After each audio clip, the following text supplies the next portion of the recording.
Praise the lord.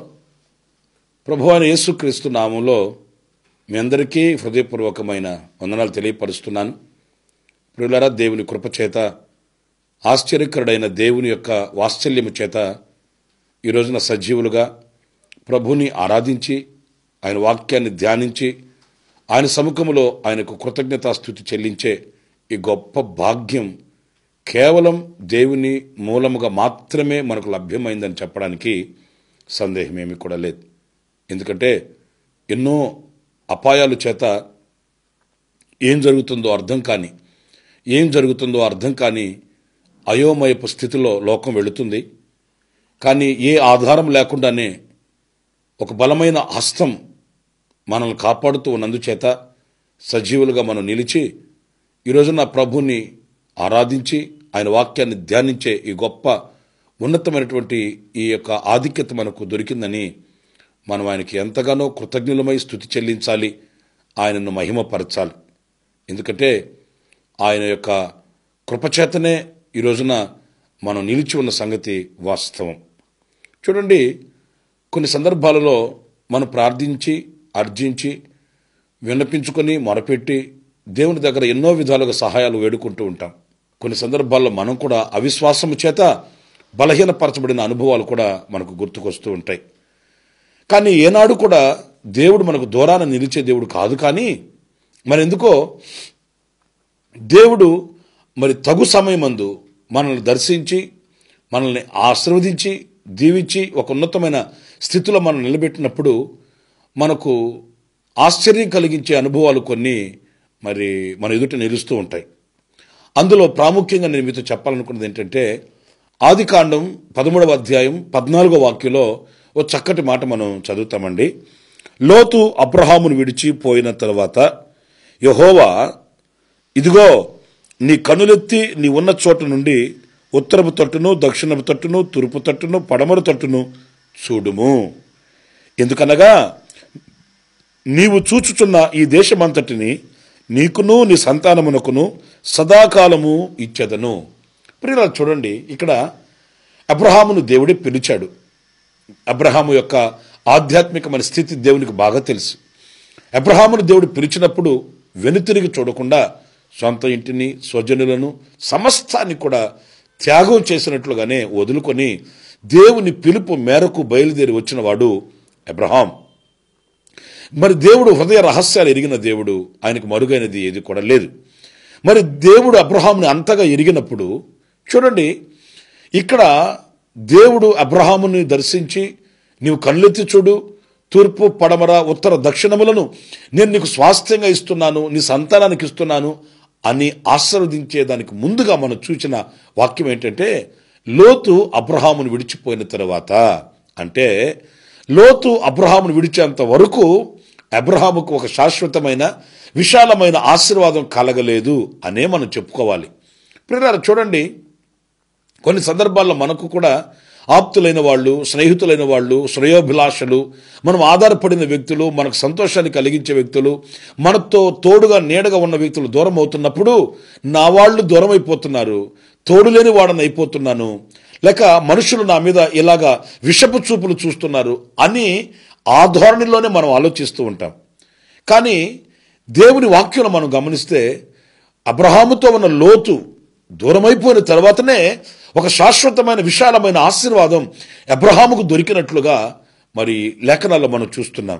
Priya దేవుని బిడ్డలను గమనించండి, లోతు ఎందుకు దూరమైన తర్వాత దేవుడు అతన్ని ఆశీర్వదించాడంటే, లోతు ఒక శరీర సంబంధమైన వ్యక్తిగానే కనిపిస్తాడు, లోకాశలు కలిగిన వ్యక్తిగానే కనిపిస్తాడు. అంత మాత్రమే కాదు, దేవుడు అబ్రహామును పిలిచినప్పుడు అబ్రహాముతో కలిసి వచ్చిన లోతు ఇప్పుడు అతని దృష్టి మారింది, అతని యొక్క దర్శనము మారింది, అతని ఆశలు కూడా మారిపోయాయి. అంటే పరిస్థితులను బట్టి మారిపోయిన వ్యక్తి లోతు కనిపిస్తాడు. ఎన్ని పరిస్థితులు ఎదురైనా, ఎంత సౌందర్యము, ఎంత సంపద, ఎంత సమృద్ధి ఎదురైనా మారని వ్యక్తిగా, ఒకే దర్శనం కలిగిన వ్యక్తిగా అబ్రహాం కనిపిస్తాడు. ప్రియమైన దేవుని బిడ్డలారా, ఈ దర్శనం కలిగిన అబ్రహాముతో దర్శనము లేక పరిస్థితులను బట్టి మారిపోయే చంచలమైన బుద్ధి కలిగినటువంటి లోతు ఉన్నంతకాలం ఏ ఆశీర్వాదం కానీ ఎలాంటి దీవెన కానీ, సమృద్ధి అయిన విశాలమైన ఆశీర్వాదం అబ్రహాము కొరకు దిగి వచ్చినట్లుగా లేదండి. మన వ్యక్తిగత బ్రతుకుల్లో కూడా నా ప్రియ దేవుని బిడ్డలారా, ఇలాంటి కొన్ని అనుభవాలు మనల్ని వెంబడిస్తూ ఉన్నప్పుడు, ఇలాంటి అనుభవాలని మనం కూడా వెంటబెట్టుకుని వెళుతున్నప్పుడు వాటిని విడిచిపెట్టవలసిన ఆవశ్యకత మనకెంతైనా కూడా ఉంది. ప్రియ దేవుని బిడ్డలారా, లోతు అబ్రహామును వెంబడిస్తూనే ఉన్నాడు, కానీ తన ఆశలు మాత్రం లోక సంబంధమైనవిగా కనిపిస్తాయి.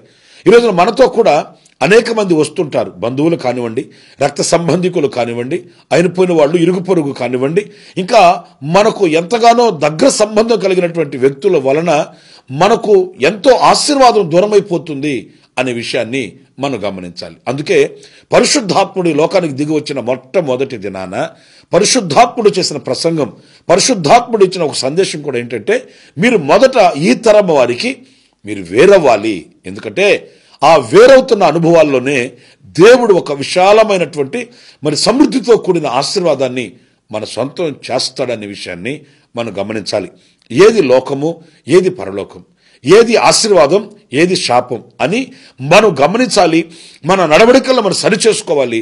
ఆ రీతిగా మనల్ని వెంబడిస్తున్న అనుభవాలు ఏంటో మనం పరీక్షించి వాటిని గనక మనం దూరం చేసుకున్నప్పుడు ప్రియులారా, దేవుని దివ్యమైన ఆశీర్వాదాలు మనకు దగ్గరవుతాయి, మనం సొంతం చేసుకోగలమని మనం గమనించాలి. మరొక విషయాన్ని పరిశుద్ధ గ్రంథంలో మనం గమనిస్తే, ఆదికాండం 15వ అధ్యాయం 1వ వాక్యంలో, ఇది జరిగిన తర్వాత యెహోవా వాక్కు అబ్రహామునకు దర్శనమందు వచ్చి, అబ్రమా భయపడకుము, నేను నీకు కేడెము, నీకు బహుమానము, నీ బహుమానము అత్యధికమగునని చెప్పెను. ప్రియులారా, ఈ వాక్యంలో మనం చూస్తే ఇది జరిగిన తర్వాత అని దేవుడు అబ్రహాముని ఒక గొప్ప ఆశీర్వాదంతో, నేను నీకు కేడమై ఉన్నాను, భయపడకు, నీ బహుమానాన్ని నేను అత్యధికం చేస్తాను అని దేవుడు ఒక అభివృద్ధిని, ఆశీర్వాదాన్ని, శ్రేష్టమైన ఈవుల్ని అనుగ్రహించాడు. అయితే ఇక్కడ మనం గమనించాల్సింది, ఇది జరిగిన తరువాత అన్నాడే. ఏది జరిగిన తర్వాత అనంటే, మనం 15వ అధ్యాయాన్ని చదువుతున్నాం. అదే 14వ అధ్యాయంలోనికి మనం వెళితే అక్కడ మరి అబ్రహామునకు షాలేము రాజు ఎదురుపడ్డప్పుడు అబ్రహాం ఏం చేశాడు అనంటే, తన దగ్గర ఉన్న వాటిల్లో మరి 10వ వంతు దేవునికి అప్పగించి, ఆ షాలేము రాజు అనే మెల్కీసెదెకు దగ్గర ఆయన రొట్టెను ద్రాక్ష రసాన్ని పుచ్చుకున్నట్లు వాక్యం రాయబడి ఉంది. అంటే ప్రియ దేవుని బిడ్డలారా, దేవుని ఎదుట అబ్రహాము తన యథార్థతను కనపరుచుకున్నాడు. దేవుడు ఆయనను ఆశీర్వదించడానికి, దేవుడు అబ్రహామును దీవించడానికి, మరి దేవునిలో ఉన్న దివ్యమైనటువంటి ఆ విశాలమైన మరి సమృద్ధి ఆశీర్వాదాన్ని అనుభవించడానికి అబ్రహాము నమ్మకస్తునిగా రుజువుపరుచుకున్నాడు.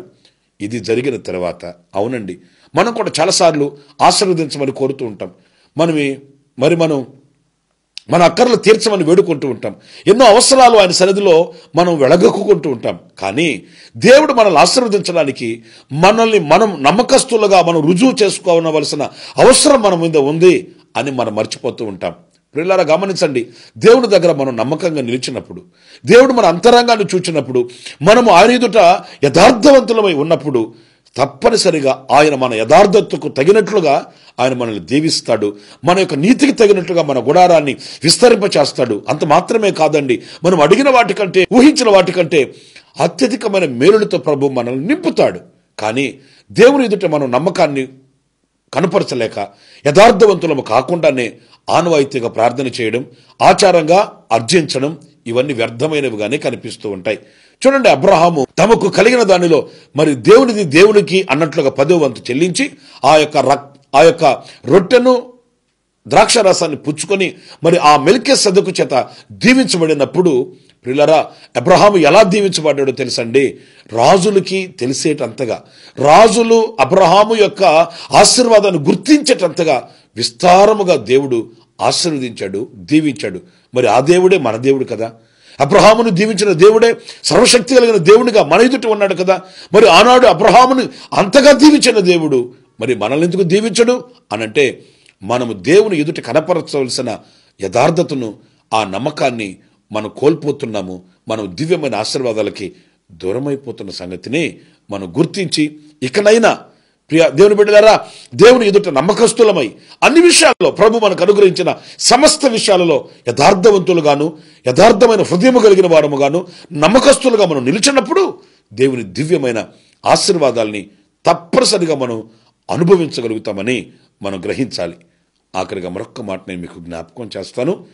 ఆదికాండం 11వ అధ్యాయం 32వ వాక్యం అండి. తెరాహు బ్రతికిన దినములు 205 ఏండ్లు. తెరాహు హరానులో మృతి పొందెను. యెహోవా, నీవు లేచి నీ దేశము నుండి, నీ బంధువుల యొద్ద నుండి, నీ తండ్రి ఇంటి నుండి బయలుదేరి నేను నీకు చూపించు దేశమునకు వెళ్ళుము. ప్రియులారా, చూడండి, ఇక్కడ తెరాహు చనిపోయిన తర్వాత 11వ అధ్యాయం చివరిలో ఈ మాటలు మనం చదువుతున్నాం. 12వ అధ్యాయం ప్రారంభంలోనే అబ్రహాముకు ఒక పిలుపు అందుకుందండి. దేవుని ఎదురు నుంచి ఒక పిలుపు వచ్చిందండి. నేను నిన్ను ఆశీర్వదిస్తాను, నిన్ను గొప్ప జనముగా చేసి ఆశీర్వదించి నీ నామమును గొప్ప చేయుదును, నీవు ఆశీర్వాదకరముగా ఉందువు అని దేవుడు అబ్రహాముని దర్శించి దేవుడు ఒక పిలుపుని అబ్రహాముకి ఇచ్చాడండి. ఇంకా 3వ వాక్యంలో మనం చదివితే, నిన్ను ఆశీర్వదించు వారిని ఆశీర్వదించదును, నిన్ను దూషించు వారిని శపించదును, భూమి యొక్క సమస్త వంశములు నీయందు ఆశీర్వదించబడునని అబ్రహాముతో చెప్పాను. ప్రియ దేవుని బిడ్డలారా, గమనించండి. మరి తెరాహు చనిపోయిన తర్వాత అనంటే ఏంటి? తెరాహు అనంటే ఆలస్యము అని అర్థం. గమనిస్తున్నారండి? అంటే మనలో దేవునికి అభ్యంతరకరమైనవి, ఆయాసకరమైనవి, దేవునిలో మనం ఉన్నటువంటి ఆ యొక్క జాప్యం చేసే ఆలస్యాన్ని మనం తీసివేసుకున్నప్పుడు దేవుని యొక్క శ్రేష్టమైన పిలుపును మనం వినగలుగుతాం. శ్రేష్టమైనటువంటి ఆశీర్వాదానికి మనం పిలువబడిన వారమై, మరి ఆ ఆశీర్వాదాన్ని పొందుకునే అర్హతను, యోగ్యతను కలిగిన వారమై మనం బ్రతకగలుగుతామని మనం గమనించాలి. ప్రియులారా, కొన్ని సందర్భాల్లో దేవుడు మనల్ని ఆశీర్వదించట్లేదు, దేవుడు మనల్ని దీవించట్లేదు, దేవుని యొక్క కనుదృష్టి మాకు దూరమైపోయింది అన్నట్లుగా చింతిస్తూ ఉంటామే. కానీ ఆ దేవుని ఆశీర్వాదానికి ఆటంకాలు ఏంటి అనేది మనం గుర్తించాలి. ప్రియా దేవుని బిడ్డలారా, ఇదిగో ఈ రోజున మనలో కూడా దేవుని ఆశీర్వాదానికి ఆటంకంగా ఉన్నాయేంటో, దేవుని ఆశీర్వాదానికి అభ్యంతరకరంగా ఉన్నాయేంటో పరీక్షించి వాటిని మన యొద్ద నుంచి కనుక మనం తీసివేసుకొని మనం నిందారహితులుగా నిలబడగలిగితే నిశ్చయముగా దేవుడు మనల్ని గొప్పగా ఆశీర్వదిస్తాడు. ఆయన దీవెనలు మన మీదకు మెండుగా దిగి వస్తాయని చెప్పడానికి సందేహం ఏమీ కూడా లేదు. కనుక మనల్ని మనం పరీక్షించుకుందాం, దేవుని దివ్యమైన ఆశీర్వాదానికి యోగ్యులమై నిలుద్దాం. తలలు వంచండి, చిన్న ప్రార్థన చేసుకుందాం. ప్రేమ కలిగిన తండ్రి, జీవాధిపతి అయిన ప్రభువా, మీకు వందనాలు. నిజమే, మీరు ఎప్పుడు మమ్మల్ని దీవించే దేవుడవు నాయన. మీ బాహువు మా మీద చాపి ఉన్న దేవుడవు. అందుకు నీకు స్తోత్రాలు చెల్లిస్తూ ఉన్నాను. ఇదిగో మేమే ఆ ఆశీర్వాదాలకి అయోగ్యులమై నిలిచి ఉన్న సంగతిని మేము గ్రహిస్తూ ఉన్నాం. అందుచేత ఈ వాక్యాన్ని బట్టి మీకు ఆయాస్కరమైన మార్గాలలో మేము నిలిచి ఉంటే మమ్మల్ని క్షమించమని వేడుకొనుచున్నాను. మీ ఆశీర్వాదాలకు మాలో ఉన్న ప్రతి ఆటంకాన్ని మీరు తొలగించమని వేడుకొనుచున్నాను. మీ రక్తంతో మమ్మల్ని శుద్ధి చేయమని వేడుకొనుచున్నాను. పరిశుద్ధపరచండి. మీలోని దివ్యమైన ఆశీర్వాదాలన్నీ మేము పొందుకోవడానికి కృప మాకు అనుగ్రహించి మమ్మల్ని దీవించమని మమ్మల్ని ఒక్కొక్కరిని మీ చేతులకు సమర్పించుకుంటూ యేసు నామములో ప్రార్థించి వేడుకొనుచున్నాను తండ్రి. Amen, amen. ప్రభు మిమ్మల్ని దీవించి ఆశీర్వదించును గాక. ఆమెన్.